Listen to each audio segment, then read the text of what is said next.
दोस्तों, पाकिस्तान अब एक ऐसा कदम उठाने जा रहा है जिससे भारत के कान खड़े हो जाने चाहिए, उसकी समस्त इंद्रियां जाग जानी चाहिए, क्योंकि अब वो भारत के हिंद महासागर में घुसपैठ करने जा रहा है, दखल देने जा रहा है।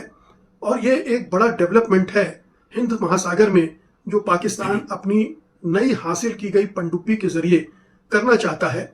अपनी उपस्थिति वहां फिर से दर्ज कराना चाहता है, अपना एक प्रभाव वहां भी पैदा करना चाहता है, जो कि 1971 के युद्ध के बाद उसका खत्म हो गया था। बांग्लादेश बनने के बाद वो वहां से खदेड़ दिया गया था, लेकिन अब वो दोबारा उस इलाके में प्रवेश कर रहा है। और इसके लिए वो चीन से जो अभी अत्याधुनिक पनडुब्बी उसने हासिल की है, जिसको उसने हैंगोर नाम दिया है।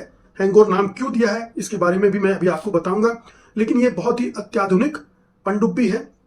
और जो जिस तरह की पनडुब्बी भारत के पास फिलहाल नहीं है, और उस पनडुब्बी की खासियत ये है कि वो 2-4-10 दिन नहीं बल्कि हफ्तों तक पानी के अंदर रह चुक सकती है, और उसे पकड़ना बड़ा मुश्किल होगा।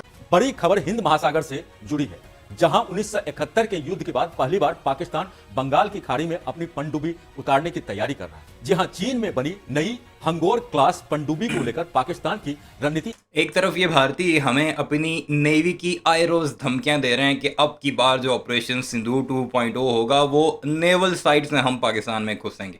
दूसरी तरफ पाकिस्तान बंगाल में पहुंच चुका है, और पाकिस्तान की तरफ से अब की बार जो DGISPR की प्रेस कॉन्फ्रेंस थी उसमें ये दावा किया गया था, अब की बार हम तुम्हें बंगाल वाली साइड से मारेंगे। और उसकी रीज़न भी बिल्कुल वाज़ह है कि भारत के जितने भी स्ट्रेटेजिक पॉइंट हैं वो सारे उस तरफ उन्होंने पाकिस्तान के डर से शिफ्ट कर दिए थे। तो अगर बे ऑफ बंगाल जिसके साथ भारत और बांग्लादेश की कोस्ट लगती है नॉर्थ की साइड पर, और उसके अलावा बड़ा स्ट्रेटेजिक पॉइंट इस तरह से भी है कि दुनिया की ट्रेड का एक बड़ा हिस्सा वहां से गुजरता है, और वहां पर पाकिस्तानी एटमी हंगोर क्लास AIP टेक्नोलॉजी की वो टेक्नोलॉजी जिससे कई हफ्ते एक अबदोज पानी के अंदर रह सकती है। और दूसरा उसमें स्टेल्थ टेक्नोलॉजी भी है कि उसे पकड़ा नहीं जा सकता, डिटेक्ट नहीं किया जा सकता। उसने भारतीयों को मजीद तकलीफ में पहुंचा दिया है कि बे ऑफ बंगाल में पाकिस्तान की प्रेजेंस जो इससे पहले 1971 में हुआ करती थी वो अब फिर से कैसे शुरू हो गई है। ज़रूर उसमें बांग्लादेश भी मुकम्मल तौर पर पाकिस्तान के साथ है, और इसके अलावा जो बांग्लादेश के साथ पाकिस्तान के बाकी डिफेंस के मामला चल रहे हैं, जिसमें JF-17 थंडर जिसकी डील अभी पाइपलाइन में है, साथ इसके अलावा बेशुमार ऐसे इक्विपमेंट्स हैं डिफेंस रिलेटेड जो पाकिस्तान पहले ही बांग्लादेश को प्रोवाइड कर चुका है मोहम्मद यूनुस की सरकार में। और वेस्ट बंगाल के बॉर्डर पर जो भारत और बांग्लादेश की टेंशन बढ़ रही है, और जैसे जैसे वो ज्यादा होती जा रही है, पाकिस्तान और बांग्लादेश आपस में करीब आते जा रहे हैं, उसने भारतीयों को काफी परेशान कर रखा है। तो इस हैंगोर क्लास AIP टेक्नोलॉजी की सबमरीन के बारे में भारतीय क्या कुछ कह रहे हैं, कैसे उन्हें तकलीफ पहुंच रही है, इस वीडियो में हम वही सब कुछ देखते हैं। अब साफ नजर आने लगी है, कराची पहुंच चुकी इस पनडुब्बी को अब बंगाल की खाड़ी में तैनात करने की बात कही जा रही है। ये वही इलाका है जिसे अब तक भारत का मजबूत समुद्री गढ़ माना जाता रहा है। ऐसे में सवाल उठ रहा है कि क्या पाकिस्तान का यह कदम भारत के लिए नई टेंशन बनाने वाला है, या फिर यह सिर्फ रणनीतिक दबाव बनाने की कोशिश है। दरअसल पाकिस्तान अपनी नौसेना को आधुनिक बनाने के लिए चीन के साथ मिलकर 8 हंगोर क्लास पनडुब्बियों का बड़ा प्रोजेक्ट चला रहा है। इन पनडुब्बियों में एयर इंडिपेंडेंस प्रोपल्सन यानी AIP टेक्नोलॉजी दी गई है, जो इन्हें लंबे समय तक पानी के अंदर छिपे रहने की ताकत देती है। आसान भाषा में समझें तो ये पनडुब्बियां बिना सतह पर आए दुश्मन की नजर से बचकर ऑपरेशन कर सकती है। यही वजह है कि इन्हें स्टेल्थ किलर भी कहा जाता है। पाकिस्तान एक बार फिर हिंद महासागर क्षेत्र में अपनी नौसैनिक मौजूदगी को मजबूत करने की दिशा में बड़ा कदम उठाता हुआ नजर आ रहा है। चीन के सहयोग से अपनी नौसेना का आधुनिकीकरण कर रहा पाकिस्तान अब बंगाल की खाड़ी तक अपने रणनीतिक पहुंच बढ़ाने की योजना पर काम कर रहा है। हाल ही में पाकिस्तानी नौसेना ने चीन में निर्मित अपने पहले हैंगोर क्लास पनडुब्बी को अपने बेड़े में शामिल किया है, और इसके साथ ही इस क्षेत्र में उसकी महत्वाकांक्षाएं भी स्पष्ट होने लगी हैं। पाकिस्तानी नौसेना के वरिष्ठ अधिकारियों के हालिया बयानों से संकेत मिला है कि इस नई पनडुब्बी का इस्तेमाल केवल अरब सागर तक सीमित नहीं रहेगा, बल्कि भविष्य में बंगाल की खाड़ी में भी पाकिस्तान अपनी सैन्य उपस्थिति दर्ज कराना चाहता है। यदि ऐसा होता है तो 1971 के भारत पाकिस्तान युद्ध और बांग्लादेश के निर्माण के बाद यह पहला अवसर होगा जब पाकिस्तान इस क्षेत्र में किसी सार्थक नौसैनिक मौजूदगी का प्रयास करेगा। हालांकि सवाल यह है कि क्या पाकिस्तान वास्तव में बंगाल की खाड़ी में शक्ति संतुलन को प्रभावित कर पाएगा, या फिर केवल प्रतीकात्मक और राजनीतिक संदेश देने की पूरी कोशिश है। इस पूरे घटनाक्रम को समझने के लिए हैंगोर पनडुब्बी, पाकिस्तान बांग्लादेश संबंधों और भारत की सामरिक स्थिति को विस्तार से समझना बेहद जरूरी है। पाकिस्तान को जो एआईपी सबमरीन्स मिली हैं 4 मिली हैं, उसमें एक फंक्शनलाइज हो गई है या ऑपरेशनलाइज हो गई है, ये खबर अभी आई है। बीच में उसको कोलंबो के आसपास भी देखा गया था, शायद वहां से वो आपको अगर पहुंच गई है और पाकिस्तान के अंदर काफी जश्न है इसको लेकर। और टोटल बाकी 3 और भी जो तैयार हो चुकी हैं वो भी मुझे लगता है कुछ ही हफ्तों के अंदर पाकिस्तान को मिल जाएंगी। इसके अलावा 4 और पाकिस्तान के अंदर बन रही हैं और वो भी अगले 2-3 साल के अंदर बनाकर तैयार कर देंगे क्योंकि वो भी चाइना की हेल्प से बन रही है।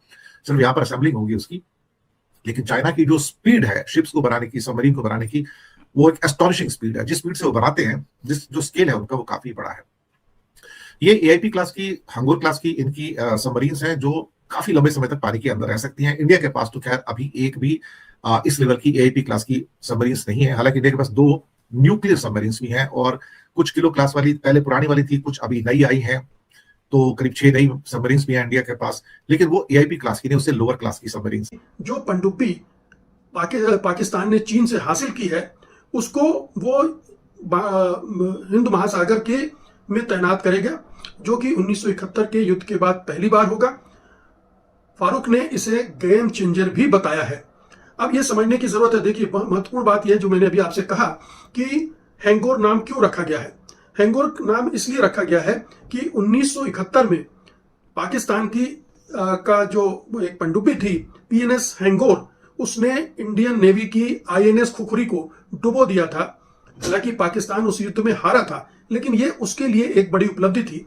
तो उस सिंबॉलिक सफलता के लिए उसने इसका नाम हैंगोर रखा है और उस हैंगोर को दोबारा वो हिंद महासागर में तैनात कर रहा है। ये एक महत्वपूर्ण बात है। अब ये हो क्यों रहा है, क्यों किया जा रहा है, पनडुब्बी को लेकर क्या योजनाएं हैं पाकिस्तान की, ये सब समझने की जरूरत है। तो सबसे पहले तो आपको ये बता दूं मैं कि पाकिस्तान चीन से ऐसी 8 पनडुब्बियां खरीद रहा है। 8 में से 4 तो वो सीधे चीन में बनी पनडुब्बियां होंगी और 4 पाकिस्तान में उनका असेंबल उनको किया जाएगा। पाकिस्तान के नौसेना अधिकारियों ने इसे गेम चेंजर बताया है और साफ कहा है कि इससे बंगाल की खाड़ी में उसकी पहुंच बढ़ेगी। खास बात यह भी है कि हैंगर नाम खुद 1971 की उस घटना से जुड़ा है जब पाकिस्तान की पनडुब्बियों ने भारतीय युद्धपोत आईएनएस खुखरी को डुबो दिया था। हालांकि इतिहास गवाह है कि उस युद्ध में भारत ने पाकिस्तान को करारी शिकस्त दी थी और बांग्लादेश का निर्माण हुआ था। अब सवाल है कि अचानक पाकिस्तान बंगाल की खाड़ी में दिलचस्पी क्यों दिखा रहा है। इसके पीछे सबसे बड़ा कारण बदलता भू राजनीतिक समीकरण है। बांग्लादेश में सत्ता परिवर्तन के बाद पाकिस्तान और बांग्लादेश के रिश्तों में तेजी से सुधार देखने को मिला है। दोनों देशों के बीच सीधी उड़ानें फिर शुरू हो चुकी हैं, समुद्र व्यापार बहाल हो गया है और सैन्य स्तर पर भी बातचीत बढ़ी है। यहां तक कि पाकिस्तानी युद्धपोत ने हाल ही में चटगांव का दौरा भी किया। ऐसे में अगर पाकिस्तान को बांग्लादेश के बंदरगाहों तक सीमित पहुंच भी मिलती है तो बंगाल की खाड़ी में उसकी मौजूदगी पहले से ज्यादा मजबूत हो सकती है। यही वजह है कि इस पूरे घटनाक्रम को सिर्फ एक सैन्य तैनाती नहीं बल्कि बड़े रणनीतिक खेल के तौर पर देखा जाता है। दरअसल पाकिस्तान नौसेना आने वाले वर्षों में कुल 8 हैंगोर क्लास पनडुब्बियों को अपने बेड़े में शामिल करने की योजना पर काम कर रही है। इन पनडुब्बियों का निर्माण चीन की सहायता से किया जा रहा है और इनका उद्देश्य पाकिस्तान की पुरानी फ्रांसीसी मूल की अगस्टा श्रेणी की पनडुब्बियों को बदलना है। इनमें से पहली पनडुब्बी पीएनएस हैंगोर अप्रैल में चीन में औपचारिक रूप से कमीशन की गई थी और हाल ही में कराची पहुंची है। ये पाकिस्तान नौसेना के आधुनिकीकरण कार्यक्रम का महत्वपूर्ण हिस्सा माना जा रहा है। अब हैंगोर क्लास की सबसे बड़ी विशेषता इसका एयर इंडिपेंडेंट प्रोपल्शन यानी बांग्लादेश जिस पर भारतीयों को बड़ा फख्र था कि हमने बनाया है, अब भारतीयों के हालात वो हो चुके हैं कि बंगाली भारत का नाम गाली के तौर पर इस्तेमाल करते हैं। यानी जिसको कोई गाली देनी हो तो उसे भारतीय करार देते हैं। ये हालात हो चुके हैं रिश्तों के भारत और बांग्लादेश के दरमियान, जिसे वो अपनी खटपुतली शेख हसीना वाजिद के जरिए चलाया करता था। और वो पाकिस्तान जिसका एक वक्त में बांग्लादेश में नाम लेना तक जुर्म होता था, लोगों को फांसियां तक दी गई कि वो पाकिस्तान का नाम क्यों लेते हैं। अब उस बांग्लादेश में भारत का नाम लेना एक जुर्म बन चुका है। ये हालात हैं भारत के और इसमें पूरे का पूरा क्रेडिट भी जाता है श्री नरेंद्र मोदी जी ने, जिनकी पॉलिसीज ने बांग्लादेशियों को इतनी नफरत में मुब्तला किया भारत के साथ। इस सारे मामले पर आपकी क्या राय है कमेंट सेक्शन में ज़रूर बताइएगा। चैनल को सब्सक्राइब नहीं किया तो ऐसी वीडियोस के लिए उसे भी ज़रूर सब्सक्राइब कीजिएगा।